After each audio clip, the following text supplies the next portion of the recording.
चला, जिल्हा परिषद प्राथमिक शाळा काळोनोसी केंद्रवाली तालुका पाटोदा जिल्हा बीड आमच्या शाळेच्या वतीने 5वी जवाहर नवोदय 5वी शिष्यवृत्ती व सैनिक स्कूलचा परिपूर्ण अभ्यासक्रम घेऊन येत आहोत. Live plus recorded batch. बॅचचे वैशिष्ट्य पहा, दररोज लाईव्ह लेक्चर आपल्याला पाहायला मिळतील. परीक्षेच्या आधी सराव संच तुम्हाला उपलब्ध करून दिले जातील.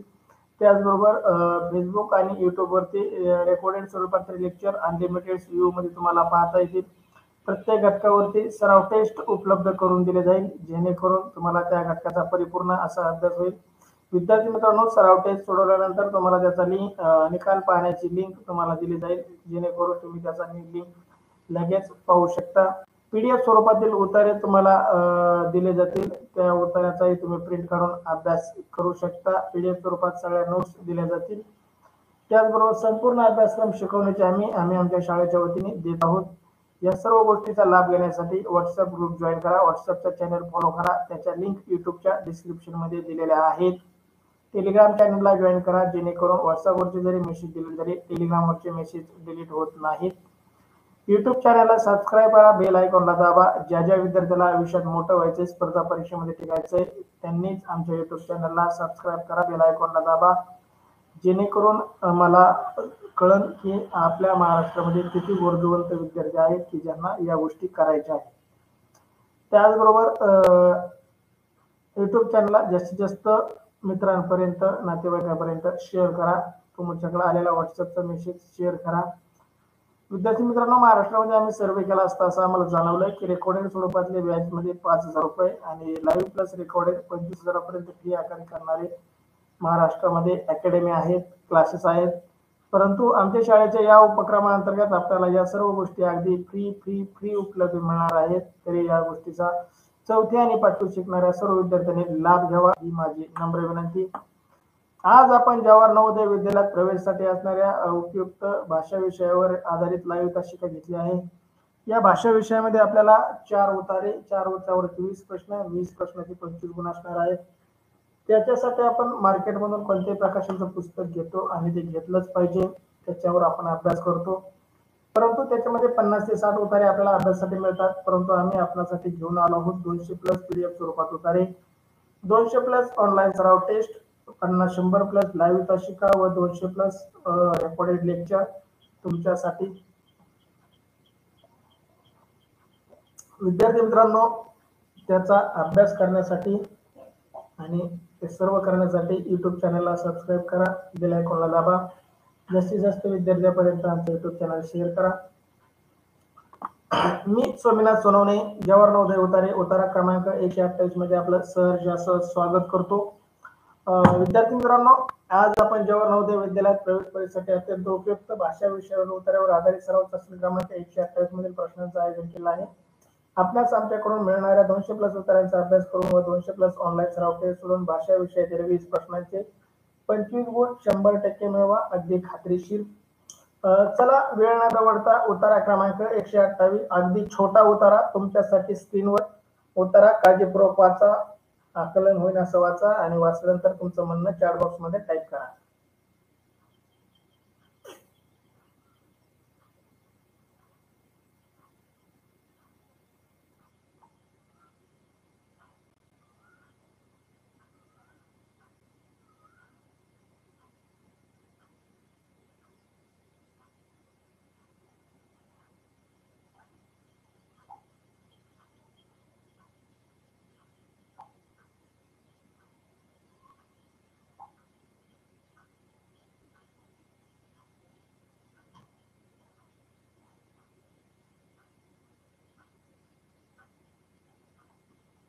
अभिनंदन प्रशांत. चला, ज्यांचं वाचन झालंय त्यांनी चॅट बॉक्स मध्ये टाईप करा. चला, मी उत्तर वाचतो, तुम्ही काळजीपूर्वक ऐका, जेणेकरून या उत्तरावरचा कोणताही प्रश्न आपला चुकणार नाही. ज्यांचं वाचन झालंय त्या सर्वांचं अभिनंदन. उत्तर क्रमांक 128, भारतीय अतिप्राचीन संस्कृतीपैकी एक आहे. अनेक देशातील लोक इथल्या महान आचार्याकडून शिक्षण घेण्यासाठी भारतात येत, कारण भारत हे विद्येचे केंद्र होते. त्या काळात भारत लहान मोठ्या व्यापाऱ्यांचे केंद्र होते. भारतातील माल सर्व जगभर प्रसिद्ध होता. पूर्वेकडे आणि पश्चिमेकडे व्यापारी खुशीने समुद्रमार्गे येत ते भारतातील माल खरेदी करायला येत. भारत पुन्हा व्यापार आणि उद्योगाचे केंद्र बनत आहे. भारतीय मालाला अनेक देशांकडे निर्यात केले जाते. अनेक भारतीय तंत्रज्ञ आणि शास्त्रज्ञ परदेशात काम करतात. पहा, भारताच्या संस्कृतीबद्दल, शास्त्रज्ञाबद्दल, विद्येबद्दल या उत्तरामध्ये सांगण्यात आलं आहे. उत्तर अगदी छोटा. वाचून झालेल्या विद्यार्थ्यांची नावं: ओम सोनवणे, यशस्वी भवर, साक्षी खाडे. तुमचं खूप खूप अभिनंदन. चला, तुमच्यासाठी पहिला प्रश्न पहिला: लोक भारतात कशाला येतात? लोक भारतात कशाला येतात? पर्याय ए शिकण्यासाठी, पर्याय बी पर्याय ए शिकवण्यासाठी, पर्याय बी शिकण्यासाठी, पर्याय सी मौज मजा करण्यासाठी आणि पर्याय डी माल विकण्यासाठी. लोक भारतात कशाला येतात?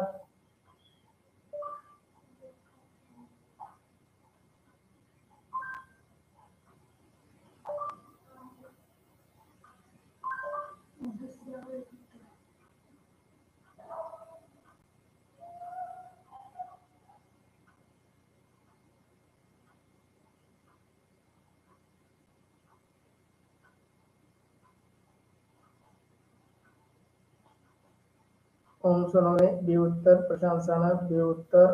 त्यांचं म्हणणं दुसऱ्या ओळीत उत्तर आहे.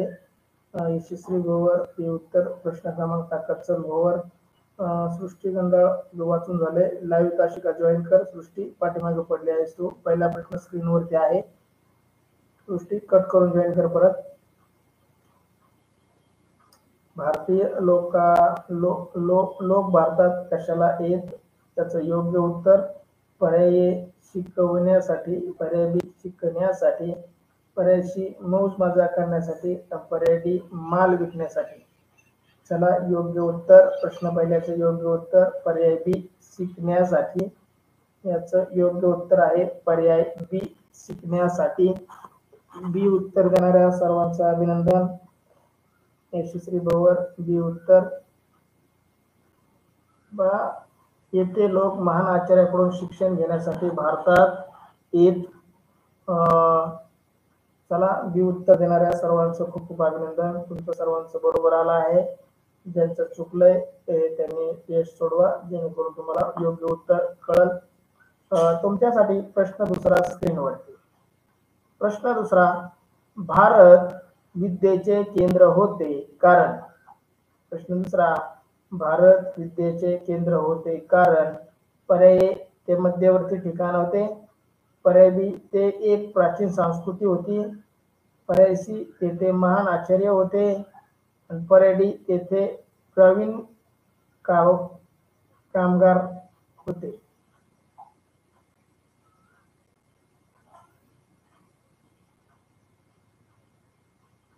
प्रश्न दुसरा: भारत विद्येचे केंद्र होते कारण. पर्याय ए ते मध्यवर्ती ठिकाण होते, जगाच्या अगदी मधोमध होतं म्हणून तिथं विद्येचं केंद्र होतं.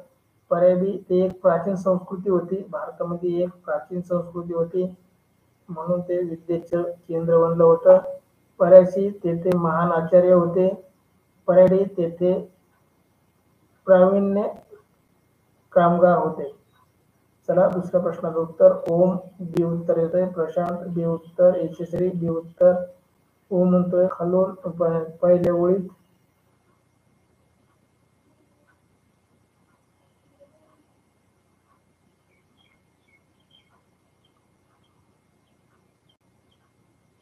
पहा, पहिली ओळ वाचा: भारत अतिप्राचीन व सांस्कृतिक पैकी एक आहे आणि आहे का नाही. चला, अभिनंदन. ज्या ज्या विद्यार्थ्यांनी बी उत्तर दिलंय त्या सर्वांचं अभिनंदन. बी उत्तर अगदी योग्य उत्तर. ज्या ज्या विद्यार्थ्यांनी बी उत्तर दिलंय त्या सर्वांचं खूप खूप अभिनंदन. तुमचं उत्तर अगदी बरोबर आहे, कोणाचंही उत्तर चुकलेलं नाही. सर्व विद्यार्थ्यांचं उत्तर अगदी बरोबर. तुमच्यासाठी प्रश्न तिसरा स्क्रीनवर: भारत आणखी कशाचे केंद्र होते? भारत आणखी कशाचे केंद्र होते? पर्याय ए कला व संस्कृती, पर्याय बी लहान मोठ्या व्यापार, पर्याय सी शास्त्र व तंत्रज्ञान, पर्याय डी संगीत आणि नृत्य. हा उत्तर चुकू नका. भारत आणखी कशाचे केंद्र होते?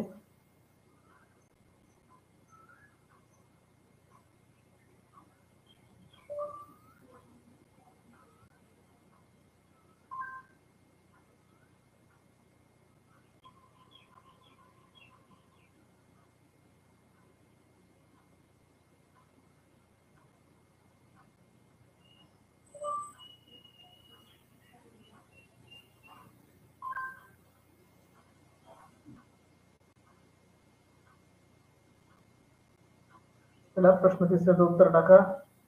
प्रश्न तिसरा, भारत आणखी कशाचे केंद्र होते? पर्याय ए कला आणि संस्कृती, पर्याय बी लहान मोठे व्यापार, पर्याय सी शास्त्र व तंत्रज्ञान, पर्याय डी संगीत आणि नृत्य.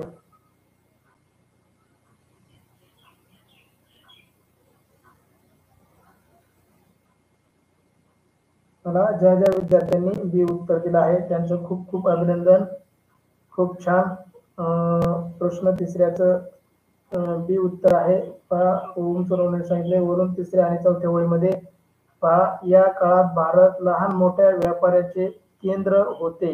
या काळात भारत लहान मोठ्या व्यापाऱ्याचे केंद्र होते. योग्य उत्तर पर्याय बी. बी उत्तर दिलेल्या सर्वांचं खूप खूप अभिनंदन. सर्वांचं उत्तर अगदी बरोबर. तुमच्यासाठी प्रश्न चौथा स्क्रीनवर. प्रश्न चौथा, व्यापारी भारतात माल खरेदी करण्यासाठी एक कारण. प्रश्न चौथा, व्यापारी भारतात माल खरेदी करण्यासाठी एक कारण. पर्याय तो महाग असे, पर्याय बी तो स्वस्त असे, पर्याय सी तो उपयोगी असे, पर्याय डी तो प्रसिद्ध होता. व्यापारी भारतात माल खरेदी करण्यासाठी एक कारण. पर्याय ए तो महाग असे, पर्याय बी तो स्वस्त असे, पर्याय सी तो उपयोगी असे, पर्याय डी तो प्रसिद्ध असे. चला योग्य उत्तर टाका. प्रश्न चौथा तुमच्यासाठी स्क्रीनवरती.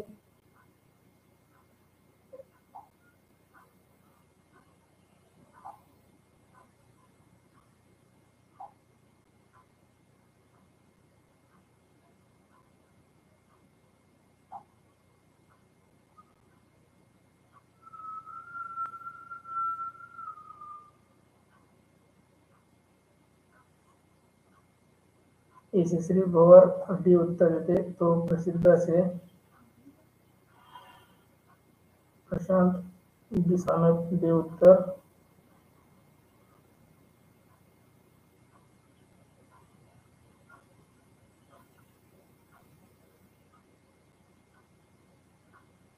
चला सर्वांनी उत्तर टाका.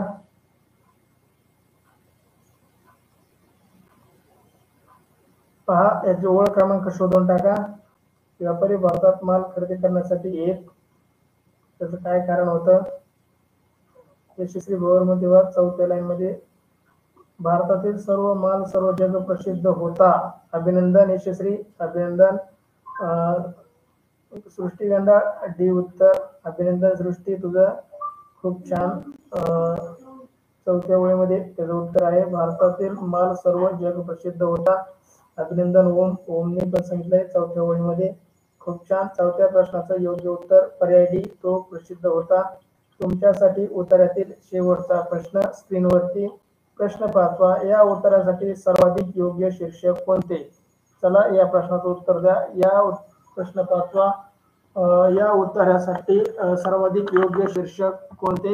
पर्याय ए प्राचीन भारतीय उज्ज्वल काळ, पी भारतीय विद्येचे केंद्र, पर्याय सी भारताचे लहान मोठे उद्योग, आणि पर्याय डी भारताला भेट देणाऱ्या परदेशी पाहुणे.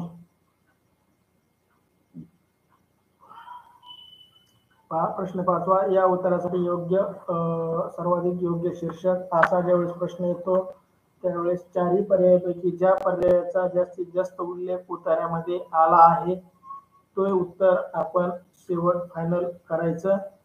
जास्तीत जास्त उल्लेख ज्या माहितीबद्दल आपल्याला आला आहे तीच माहिती आपण योग्य ठरवायची. पर्याय ए प्राचीन भारताचा उज्ज्वल काळ, पर्याय बी भारतात विद्येचे केंद्र, पर्याय सी भारतातील लहान मोठे उद्योग, पर्याय डी भारताला भेट देणारे परदेशी पाहुणे. मला ओम सलोने हे उत्तर देतोय.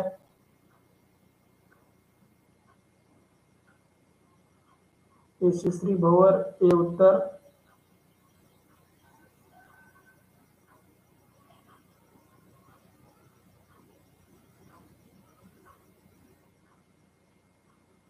चला सर्वांनी टाईप करा.